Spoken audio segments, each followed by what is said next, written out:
যেই তর্কটা হাসির মাধ্যমে শেষ হয়, তর্ক হবে, মতপার্থক্য থাকবে, এটাই সৌন্দর্য। কিন্তু আরেকজনের মত প্রকাশটা আমাকে ধৈর্য সহকারে শুনতে হবে। সমালোচনাটা করে গঠনমূলক আমাকে শুনতে হবে, এবং আমি যে সমালোচনা করি অপর পক্ষেও শোনার আগ্রহ থাকতে হবে, এবং অ্যাকসেপ্ট করতে হবে এটা বলি না, তবে শোনার ধৈর্য থাকতে হবে। তখনই তার সাথে তর্ক করা যায়।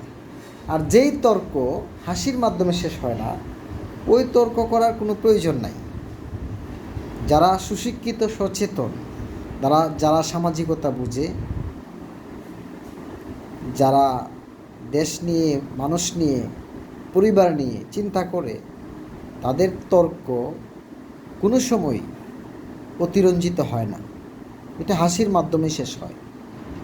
তর্ক যদি সমাধানে এক পক্ষে নাও আসতে পারে, মানে দুজনের তর্ক, দুইটা মত একমত নাও হতে পারে, তারপর ওইটা যেন হাসির মাধ্যমে শেষ হয়, এটা হচ্ছে আমাদের চাওয়া পাওয়া। যেহেতু আমি বিশেষ করে আমার নিজ নিজ এলাকার ভাইদেরকে বলবো, আপনারা যে কোনো মতের, যে কোনো পথের, যে কোনো মতাদর্শের হতে পারেন, কিন্তু এলাকার মানুষের সাথে যে কোনো বিষয়ে যদি তর্কে জড়ান, ওইটা যেন হাসির মাধ্যমে শেষ হয়। আর যেই তর্কটা হাসির মাধ্যমে শেষ হবে না, ওই তর্ক করার কোনো প্রয়োজন নাই।